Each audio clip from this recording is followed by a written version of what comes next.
Hello everyone, চলে এসেছি নতুন একটা ভিডিও নিয়ে আবারও।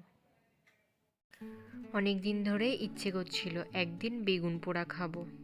শীতকালে বেগুন পোড়া খেতে সবারই নিশ্চয়ই ভাল লাগে, কার কার ভাল লাগে কমেন্টে জানিও। তো আমি প্রথমে রসুনটা ছাড়িয়ে নিয়েছি এবং তারপরে এবার আমি পেঁয়াজটাও ছাড়িয়ে নেব ভালো করে। তো দেখো আমার রসুন আর পেঁয়াজ ছাড়ানো কমপ্লিট হয়েছে। পেঁয়াজটাকে কুচি কুচি করে কেটে নিয়েছি। ছোট্ট একটা বাটিতে অল্প পরিমাণে তেল নিয়ে নেব। বেগুনটা মাঝখান থেকে 5 ভাগে ছোট ছোট করে কেটে নিয়েছিলাম, নিয়ে লঙ্কা আর রসুন ঢুকিয়ে নিয়েছিলাম। তারপরে তেল মাখিয়ে এই যে বসিয়ে দিয়েছি, দেখুন ভালো করে এটা পুড়িয়ে নেব।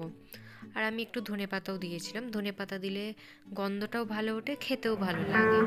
দেখো এখানে আমাদের বেগুন পোড়া প্রায় কমপ্লিট হয়েই এসছে। এরপর আমরা এটা নামিয়ে ভালো করে এই পোড়া অংশগুলো ছাড়িয়ে নেব।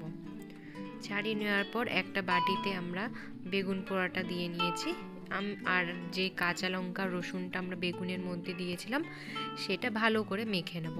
আমার তো খুব ভাল লাগে বেগুন পোড়া খেতে, কার কার ভাল লাগে কমেন্টে জানিও। তো সবগুলো বেগুনের ওপর দিয়ে দিয়েছি। বেগুনের ওপর দেওয়ার পর এটা এবার আমরা ভালো করে মাখিয়ে নেব।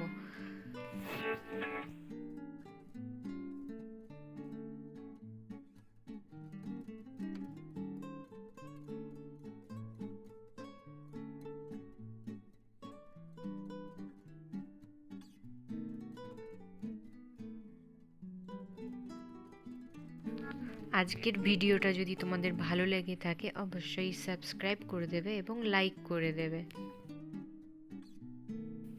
গরম গরম ভাত আর বেগুন পোড়া কার কার ভাল লাগে কমেন্টে জানিও। আমার তো খুব ভাল লাগে, তোমাদের কার কার ভাল লাগে জানিও। Thank you.